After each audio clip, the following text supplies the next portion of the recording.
Mayor, on their way, another meeting. Walk through our items here that we'll vote on. We have 6 o'clock hour. We'll pay bills, read minutes, and we'll begin the consent agenda with item number 3, resolution for alcohol license for Dune LLC. Ms. Dickerson. There are no issues with this request from the chief of police or from the planning and zoning director.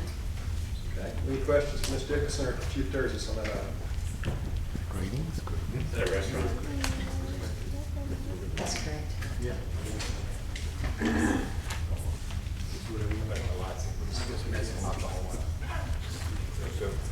Item number 4 is resolution approving alcohol license for Sushi Incorporated on Highway 280. Ms. Dickerson. There are no issues with this request from the chief of police or from the planning and zoning director. Any questions for Ms. Dickerson? Very good. Item number 5, Mr. Reeves is here to talk about a resolution authorizing the mayor to execute a work change order Lake Forest Dam. Yes, sir. Thank you, Mr. President. This item is for a deductive, an additional work change order for the Lake Forest Embankment Rehabilitation Project. The total deductions from the final contract price is $64,242.73. The additions, which included additional guardrails, sod, and stabilization work, total approximately $77,997.68. Breakdown of all the additions and deletions are provided in a memo. It's included in your packets. These changes resulted in a net addition of $13,754.95 to the final contract amount. The final contract amount for this project will be $2,933,867.30. The project is complete and these additional funds are currently budgeted. Questions for Mr. Reeves?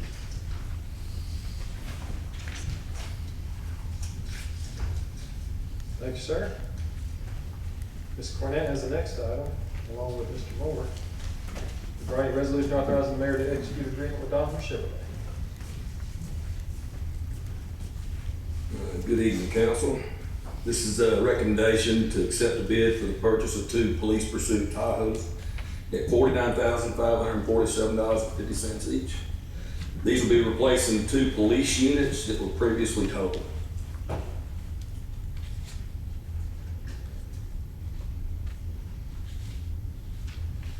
First time I've seen Don, who is a vendor, is the reason for new vehicles? We do. They typically hold a state contract through the years, but there's no current state contract. Maybe I'll put that Fords. Sir? The Fords is probably what I'm thinking about. Yes, that's right. Any other questions? I would like to add that these are being funded with money that is already budgeted. About $79,000 of it is coming from the region's escrow account that we have the loan proceeds that were left over, and then the rest is coming out of risk funds related to the 2 total vehicles. I was about to ask, how much does insurance cover if they were totaled? It is a total of, there were 2 vehicles, total of $20,528.92. For both of them? For both of them. Yes. And so, But the insurance is giving us $10,000 to replace the police Tahoe? Well, it's 168,000 miles in that Tahoe.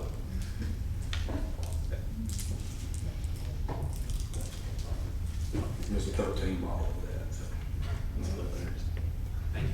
Yes, sir. other questions? Any others? Very good. Thank you, folks.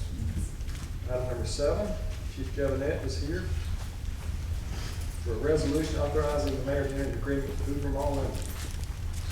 Derrick line. Yes, sir. Thank you, council.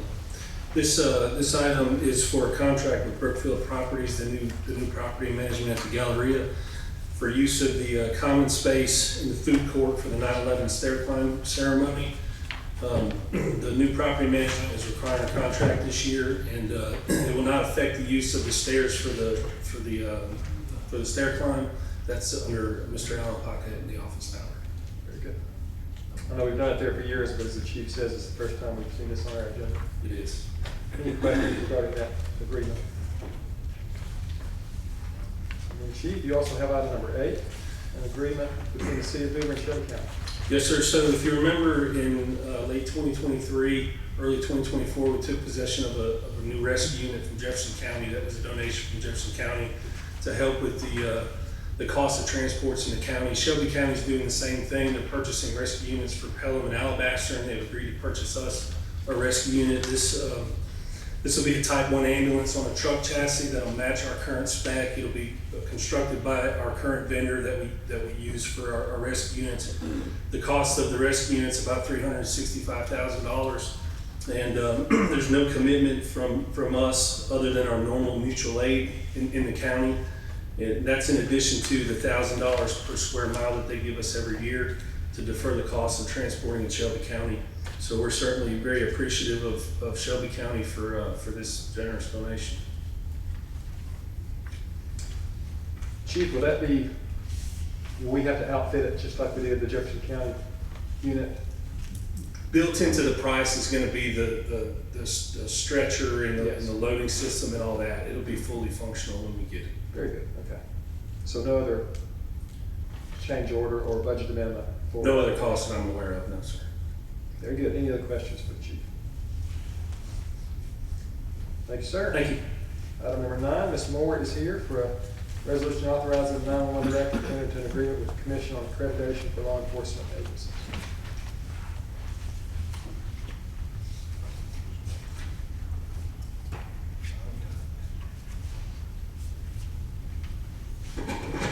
Good evening, how's everybody? Good. This is an agreement to formally begin the accreditation process for the Emergency Communications Center. It was budgeted and it's paid for. We've been doing a lot of work behind the scenes to analyze policy, improve policy, and rewrite to get us in the best possible position to meet the accreditation standards, which is about a 2-year process. But as I've said before, when we achieve this, we'll be the first agency with all 3 public safety departments accredited. It'll be a great thing. Any questions for Ms. Moore? Thank you, ma'am. Good, thank you. That's all for consent. First up on the regular is a resolution for the mayor to execute an agreement with Alabama Power to relocate facilities on Valley Road. Yes, sir. This is a standard non-reimbursable agreement with Alabama Power to relocate their distribution facilities on Valledale Road between Highway 31 and River Chase Parkway East. This is associated with what we call the Little Valledale Road project.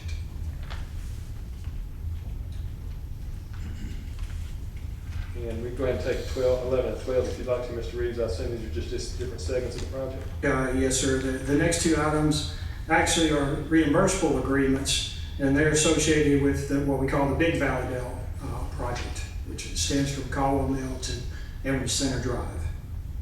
And all 3 of these are agreements with Alabama Power? Yes, sir, that's correct. Okay, Mr. Ivan will be, I assume, Correct. staying for those 3. Any questions for, actually they continue on, don't they? Yes, sir. And the last one, Resolution 815424, authorizes the mayor to grant a utility easement on Medford Drive for Alabama Power is needed to upgrade their distribution facilities in this area. Okay. Any questions from members on either of those 4 items?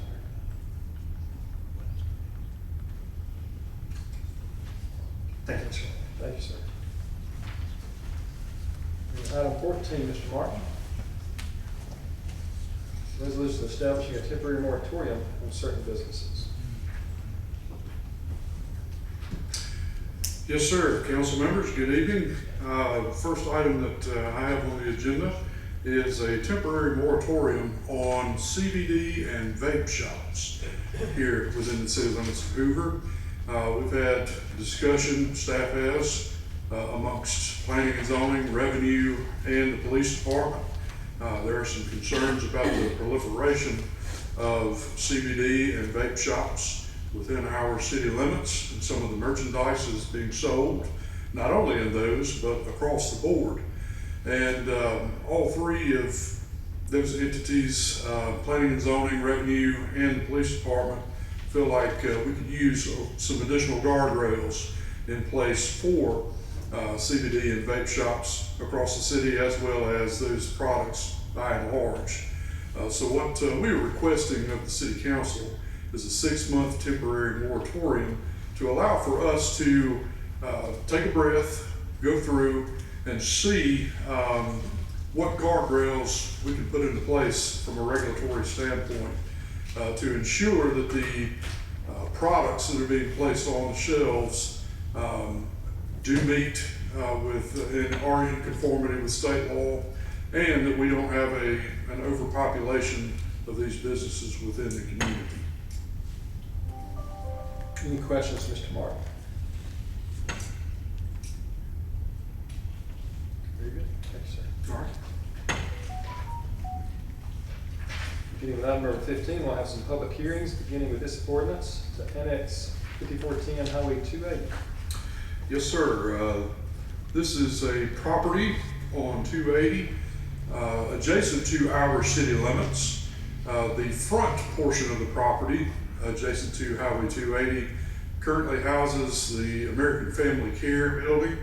And immediately to the rear of that, behind a service drive, there is a daycare center that is currently in operation.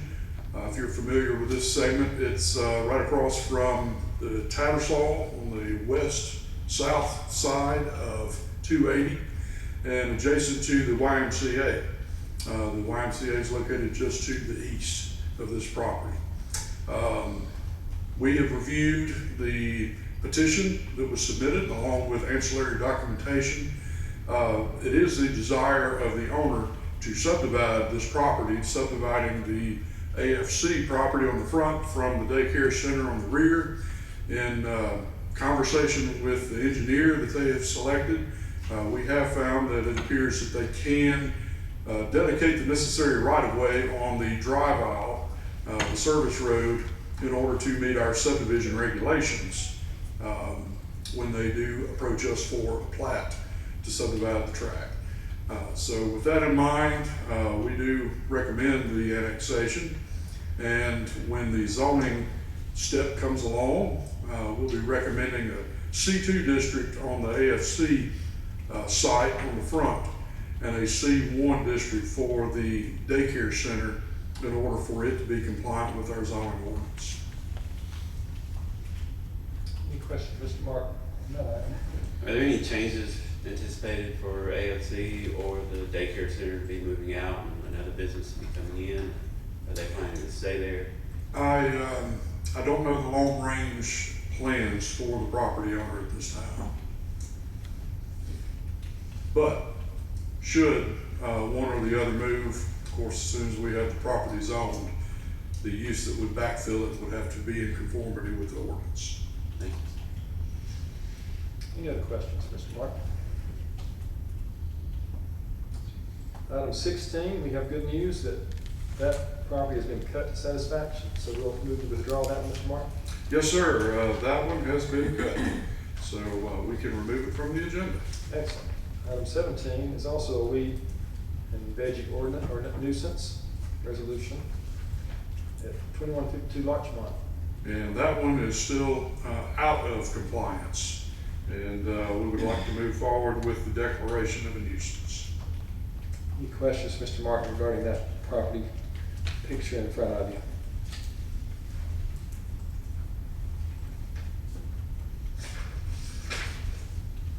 Quite a few first readings. Beginning with 18. Statement of nuisance of weeds at 2054 Wood Meadow. Yes, sir. At this time, I believe all of the cases on the agenda for first reading for abatement of nuisance are still out of compliance. Of course, when we have a second reading, we will certainly get an update for this body. And hopefully between now and then, we can get some of these remedied without us going and abating them. 2054 Wood Meadow, is that the frequent flyer? I believe it is. Chief Shepherd's son lives next door to that one, Mayor. Ralph Shepherd's son, I believe. You know where that is? I've heard from him a time or two.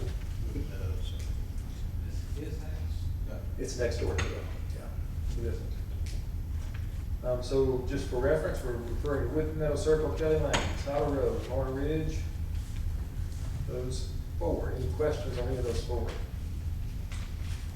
For Mr. Martin. Item number 22 is an ordinance to rezone property at 2849 Berkeley. Yes, sir. This is a recently annexed property just east of the Spain Park Berry Middle School campus. The Planning Commission reviewed the zoning of the property, as did city administration, and we come forward with a recommendation for the R1 zoning district. Any questions, Mr. Martin, regarding that item? I will note, Mr. President and Council, that there is a condition included within this proposed ordinance that the front setbacks be set to where they are today with the existing building. Any comments or questions for Mr. Martin on that one? Moving to 23, that's an ordinance to rezone property at 995 Bridgewater Park Drive. Yes, sir. This is another recently annexed property that has gone through the Planning Commission for a zoning recommendation, and we bring this to the body with a recommendation for the R1 single-family zoning district. Any questions for Mr. Martin regarding this property? Item 24 is another recently annexed property to rezone at 1523 Highland Gate. Yes, sir. This is a small remnant tract that was annexed into the city limits not too long ago. The property owner has since resurveyed the property into his larger tract of land. This comes to you with a recommendation from the Planning Commission last month for a zoning designation of R1 single family. Any questions for Mr. Martin there? Next item is recent annexed property to rezone at 2440 Southwood Trace. Yes, sir. This, along with the next two items, they are residences along Southwood Trace that are adjacent to one another. The far western extent of Russet Woods, and all three of these properties come to this body from the Planning Commission with a recommendation for zoning to R1 single-family residential with the condition that the front setback established by the existing homes remain in place. Any questions regarding that item? I believe that was 24, correct? Let's see, items, I've got 25, 26, and 27. 25, 26, okay, that took care of all three of those. Any questions on any of those? 40, for the address 2440, 2444, 2448. You address questions for all of those at one time. Hearing none, item 28. Recently annexed property at 2821 Sterling Lane. Yes, sir. This is another recently annexed property that comes to you with a recommendation by the Planning Commission for R1 single-family residential zoning designation. This too comes with a condition that the existing front setback as established by the existing residents on the site remain intact. Any questions regarding that address at Sterling Lane? Finally, item 29 is recently annexed property at 249 and 250 South Burbank. Yes, sir. This is a recently annexed property as well. It comes to you with a recommendation from the Planning Commission to zone it R1 single-family residential district with the condition that mirrors the condition in the annexation agreement for this property that no more than 4 dwelling units will be able to be developed across the entirety of these two tracts. This is one we considered or were petitioned 2 years ago, right? It just got delayed at the residential class. Yes, sir. There was some discussion amongst the property owners as to whether or not they wanted Right. all of it coming to the city limits. That was, of course, our preference, that we go all or none. They finally came to a point where they decided that was in their best interest. And we annexed the property with that contingency, no more than 4 dwelling units on the site. Which would meet R1. Yes, sir. Very good. Any other questions for Mr. Martin? It's a win-win. Sometimes it takes time, but That's right. very good. That brings us to the end of the items. We will take a break and be back in here at 6 o'clock.